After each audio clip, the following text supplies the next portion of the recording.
Hey guys, thank you so much for joining us. To make the most use of our time, you all know how this works now. We have a special guest, Teel, which I'm really excited for you all to meet and hear from. We already wrote kind of his story in an email that went out. Follow him on Instagram. We talked about his podcast.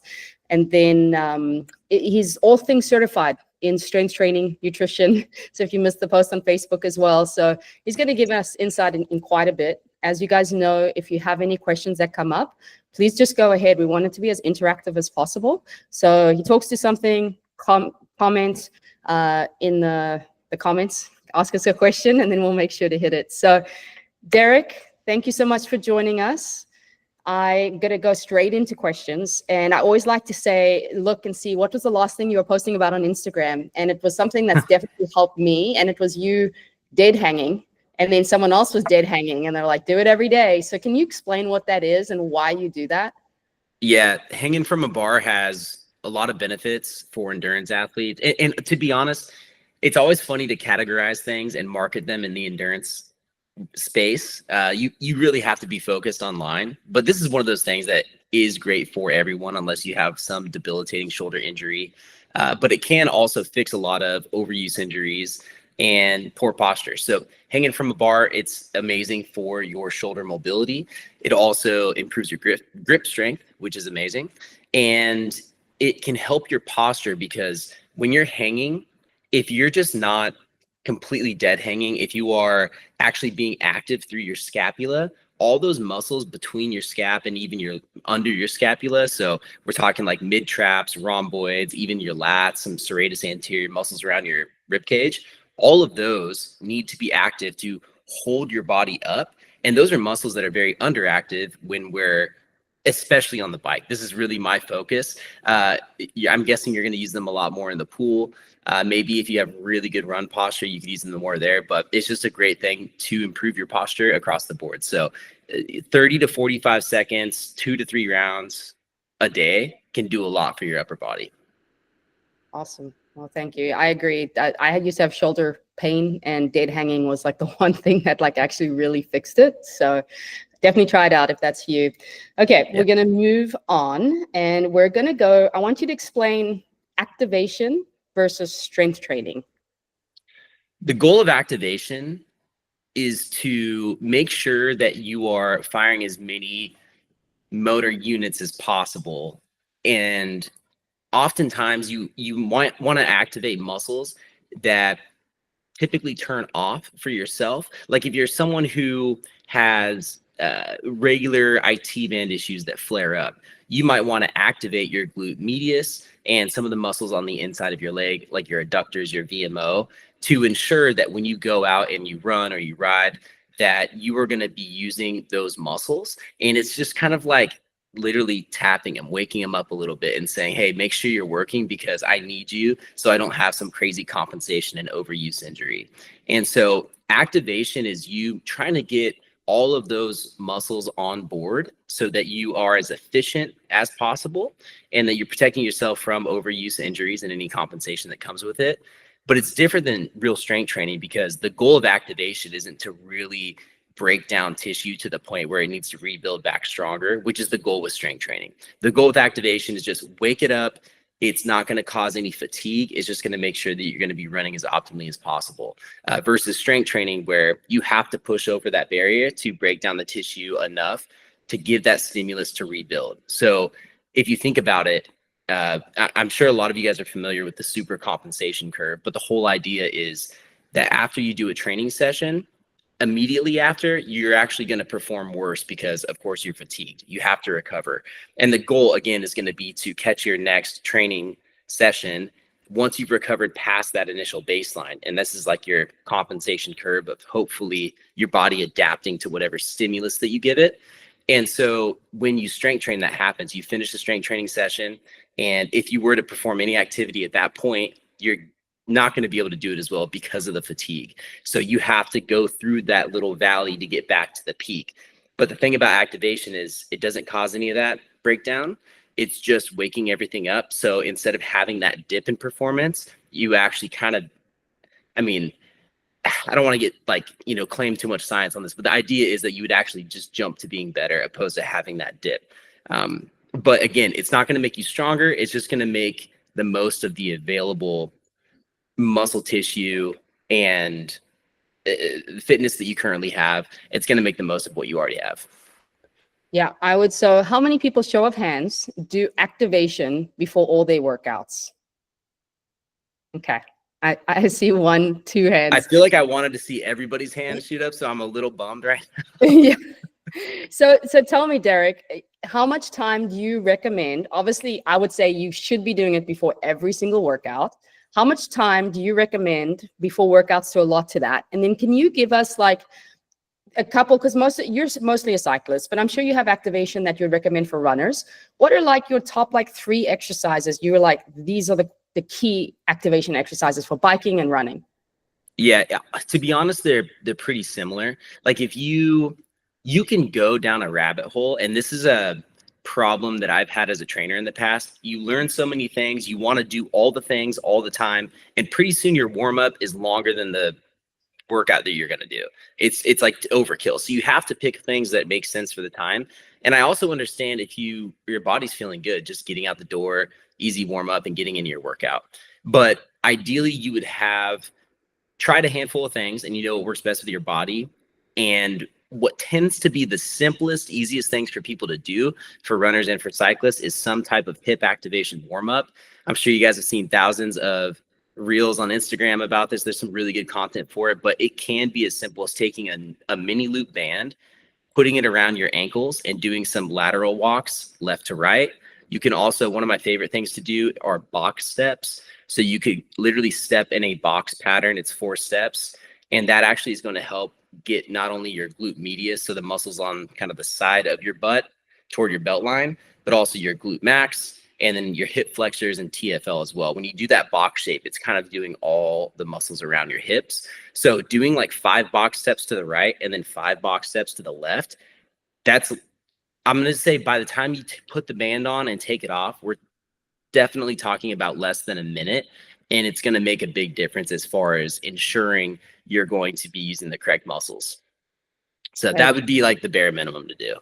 Yeah. So you're saying like 5 to 10 minutes, right, of exercise? Well, it could be less than one. It really could be less than 1 minute. Yeah. And it's worth it. Yeah. If you want to go more than that, then we're thinking, okay, we want to activate your hips. So that could be a movement. We want to make sure that your core is engaged. And so oftentimes it can be in my opinion, it would be something that's a little bit more focused on your lower abs. So what you want to try and do is do like a posterior tilt with your pelvis. And this is essentially I'll just stand up and show you guys real quick. Sorry, I'm in my little house here. So if you are standing like this and you have, they call it like the cheerleader butt. This is anterior pelvic tilt. Your butt's sticking out, little core engagement because everything's extended through my abs. But if I tighten my lower abs and I exhale, tuck my hips under, that's a posterior tilt. And so oftentimes when you see guys or gals doing a plank and their hips are kind of sinking, but their butt's sticking up, it's because they have no ab engagement. When you use your low abs and do the posterior tilt, your ability to use your core properly and your hip flexors together goes through the roof. So for you to do something to wake those up, like just practicing that motion on the ground, or even holding a plank where you make sure you start with the posterior tilt, getting your low abs on board is going to ensure that you're not going to compensate with the muscles in your back. Oftentimes when you get lower back pain, and again, there's always like an outlier or real injury that could cause the problem. But if you don't have your low abs firing or strong enough to hold your pelvis in place, and you don't have your glutes working, your low back, so the erectors in your low back, those 2 long muscles down your spine, or your QL, some deeper muscles where you could feel that real deep back pain, often just on one side, can come from not using your abs and your glutes correctly. So if you have 5 minutes, hip activation, core activation, and then we go to scap, because and we could use the hang as an example, because oftentimes what is another thing that happens, like we get shoulder impingement, we get some type of really tight knot like in our upper trap or kind of behind our neck here. And oftentimes that's because our scapula is just totally like like we're just slowly raising our shoulders and getting tenser and tenser. This happens on the bike. It happens when people run. And so I would think, okay, if you can extend your activation period and your warm up, think hips, core, posterior tilt mostly, and shoulders. So like scapula. Awesome. Okay. In 2 Yeah. weeks, I'm going to ask that same question, who's doing activation? And everyone's going to raise their hand because it is honestly game changer, you guys. Like getting everything on board you'll just be more effective in that workout. And then I feel that I've avoided injury because of that activation routine, because I'm using the right muscles through that workout. So moving on. Okay. And I'm going to go to Alex's question because it's going to be a little bit of a segue. And Alex wrote, your story resonates with so many of us. When recovering from your surgery, what are a few takeaways that you can remember to recover faster? Then I don't know how you wrote that, Alex, but takeaways to recover faster. And if you just want to kind of go through your process, the things you learned, maybe you shouldn't have done, we'd love to hear. Yeah. So last January, I just had the 1 year since it happened. I got T-boned by a car at an intersection. They blew a stop sign, what was estimated to be 60 miles an hour. I jumped before impact. Luckily, it was mostly lower body, but I broke my femur. I had an open pelvis fracture, a tibia fracture, torn colon, collapsed lung, a lot of bleeding, very bad. Couple days of surgeries, and it was a very long process to recover from. And I think the thing I did wrong initially was pushing too far once I could finally do things. So I had a straight leg cast for 6 weeks. Well, it was like 4 weeks. And then 6 weeks, I started like moving my leg. I wasn't really supposed to yet, but I was already doing upper body work. And so essentially I had an X-lap surgery where they had to open up my abs because they had to operate on my colon. So literally from my chest down, there was all this connected injury to where I could not move or function a lot of my body, and it was a lot of the left side of my body, because I had to let my abs heal. I had to let my pelvis heal, all the muscle in my hips. And like, honestly, you guys, it looked like my left butt cheek deflated. Like it was one of the wildest things. And so the atrophy and just the lack of being able to move, like it's one thing to break your femur and still be able to move all the muscles in your hips and your glute, but when all of that's taken away, it's like it's not that I didn't put that into account, but the doctors that worked on me had never seen this combination of injuries, so they didn't have a timeline for me. And of course, I'm hearing so much noise like, oh, well, I broke my femur and I did this. Well, I broke my pelvis and I did this. And I did that, so I think there was this fear in me that I wasn't going to get back to where I was at. And I needed to just do everything I could to and do it as fast as possible. And I think some of that's legit because my job is so physical and everything I do is on camera. And I've always used myself as like the example or the person in the program. And so I would constantly do too much, whether that's like, I'll give you an example. When I was trying to get the range of motion back in my knee, I got 135 mil cranks for my mountain bike. And I put flat pedals, like plastic Walmart pedals, on this bike so that I could pedal on the bike trails. Well, this is the first time I had pedaled in 2 months. I still barely had a working hip and leg. And I did 100 miles on a bike trail that week. Not in one ride, but like split up. And it was so uncomfortable. And it felt so good, but it was also so frustrating.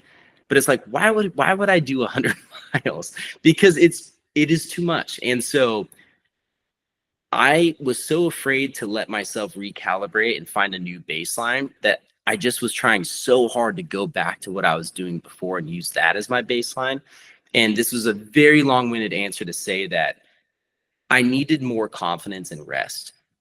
I had already proven to myself time and time again through certain ride challenges, and I've done a few 24-hour rides and things where I'm really pushing myself. It's like I should have trusted myself that I know I work hard and I'm not being lazy, and I really need to like slow this process down. And I actually went through those peaks and valleys for like 8 months before I basically flew to Switzerland to do a fondo. I had this thing in my head of this dream comeback, And it was all this thing that I had created, all pressure just for myself. And I literally flew halfway across the world and I had this like kind of miserable trip that should have been a dream trip because it was all way too soon. So I forced it and I rushed it. And when I came back from that, I finally was like, okay, I've got to back off. And I didn't back off my frequency. And I think this is the thing that could help you if you're trying to figure out where to start from. For the last few years, I've been riding 4 to 5 days a week and strength training 2 days a week. And then in the last like 2 years, I started running a couple days a week. And I would do that after my warm up and my strength workout. So just like we're talking, 2 miles here, 3 miles there, whatever. So I wanted to get back to that frequency. I just had to really lower the intensity, really lower the volume. And I had to keep doing that until I felt good again. And then I would experiment. Okay, I can kind of lift heavy now. So I'm going to do that. And I'd realize, oh, this feels good. But now my injury, the muscles are getting too tight. And it's like it's messing up my pedal stroke. So there's a lot of that I had to figure out. But I would say if you're coming back from an injury, I would start by getting your frequency back to where it is, how many sessions you're doing throughout the week, and then just lower the intensity until you can meet that, and then slowly build that back up from there. And that's what I've done now. And what's funny is that I'm still riding like 100 miles a week, like I was that first week on the bike trail, but obviously it feels better. The watts are coming up higher. I guess one more thing I would say too, I'm sure you guys are all pretty well connected with data and tracking for whatever workouts you have. I mean, I'm tracking like sleep, I'm tracking power, I'm tracking heart rate. It's like everything.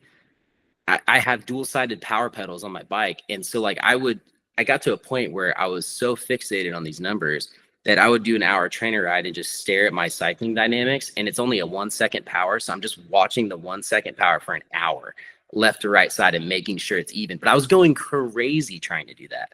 So like I haven't looked at that metric in months. And so what I would say is it's good to use the data to get an honest understanding of where you're at. But if you can tell that it's actually really lowering your gratitude for the healing process, or you feel like it's making you rethink everything, you got to stop. And that's where having a coach, I have a cycling coach, came in huge, because he told me, he's like, dude, stop looking at these numbers. He's like, you're way better off doing a higher intensity interval, even if your left leg can't keep up with your right leg, for the other adaptations you're getting from it, as long as you're not getting a weird injury. So anyways, long rant about that. Hopefully that helps. Aim to get your frequency back and then raise the intensity and all that. And be patient and trust yourself. It's going to come back. Yeah, absolutely. Awesome. To give yourself the time. Awesome. Thank you, Derek. Great. We'll come back right at the end. And if there's any other like just personal learnings from this time that you think will resonate with some of these athletes that are coming off season or coming off an injury, outside of what you shared, we'll close with that. Okay. So I just want to put that in your ear. So we're going to move on to some cycling questions.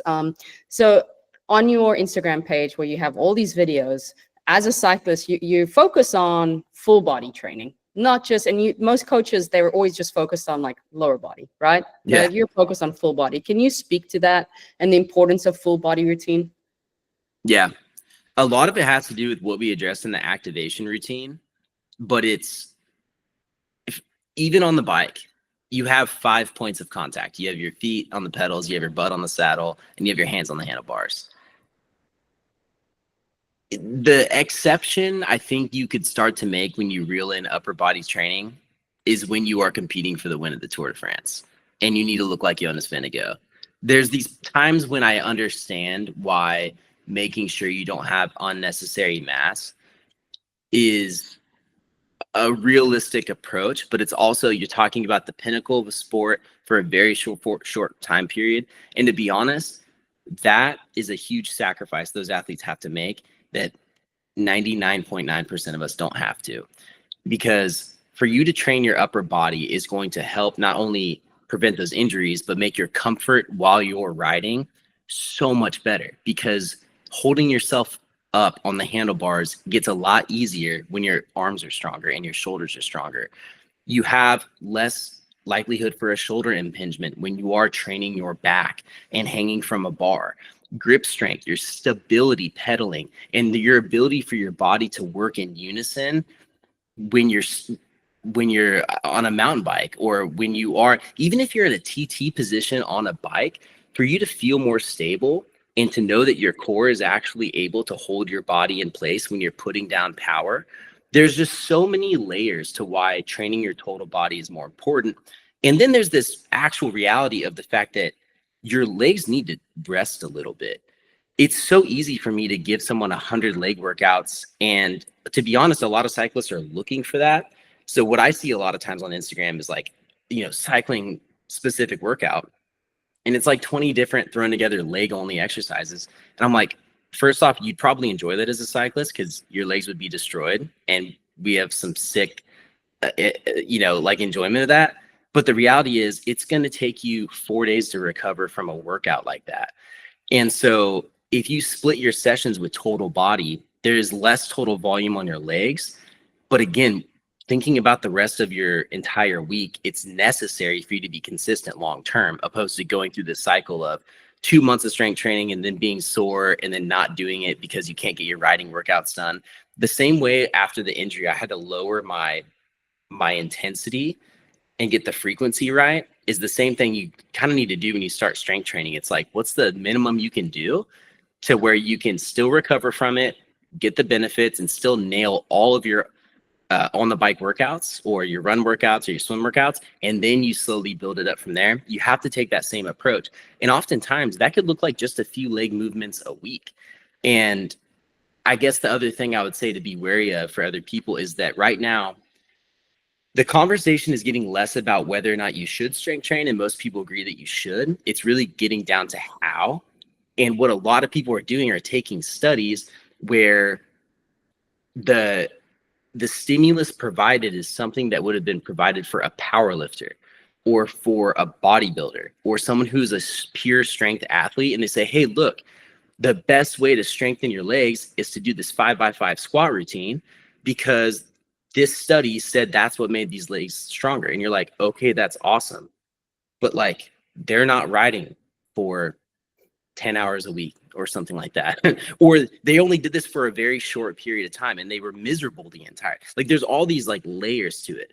So remember that it's not just about peak power output. There's so many other reasons to strength train, not only your legs, but your entire body. And it's one thing that is frustrating is that a lot of it is not as tangible through like science-based evidence. Like if I have someone do those posterior tilts we're talking about and it takes their back pain away, I don't have a study to point to for that. But because I understand how the body works, it works.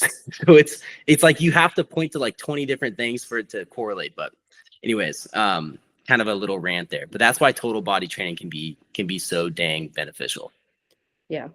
And I feel like, so there's studies out there, but how many, I mean, you've worked with so many athletes in person to know that what you're giving them, so I'm sure you're giving them the posterior tilt to go, it's working. I'm giving it to them and I'm seeing a massive change in yeah, that and even recovery. the benefits of really light strength training, because it's what's really interesting is that like sometimes someone who is elite in endurance sports can do a very beginner program and get benefits from it, like someone who's not elite. Like you could have someone who is way more generally fit but like less elite in the sport, and they could be doing harder strength workouts. And it's funny how to find that balance.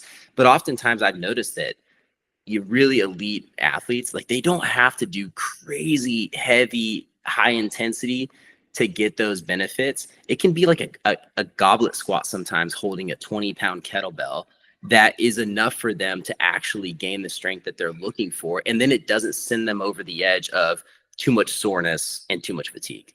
So that's another thing I'd say, is that a lot of the evidence-based approaches are pointing towards super heavy training, where that is really beneficial, but it's not a good thing for a lot of people to start with. And that's what I brought that up because of working with people in person. There's just people who you can't walk in a gym and put a barbell on their back. Like you have to start way back down, and that's okay. Yeah. The only thing I'd say to a lot of you guys, most of you have been doing the strength training routine. We give you guys for a while and you've adapted to it, you're recovering from it. But if you're doing it and it's taking you like 2 to 3 days to recover from it and it's affecting your other workouts, it's okay to do less reps, lighter weight. And as Derek said, a little goes a really long way. Like even 15 minutes. I think the first thing to go for most of you is to like bag the strength training. Just do 15 minutes of it, go through the movements, and it really does make a big difference. So we're almost out of time, Derek. I don't know how quickly, is there another one of the topics? Because we talked about different topics and there's so many good ones, but like there's seasonal periodization. I don't know if you want to touch on that for a second, or there's something else from those questions we had that you'd love to share knowledge on. Yeah, let's talk about seasonal periodization because it kind of goes off of what I was just saying.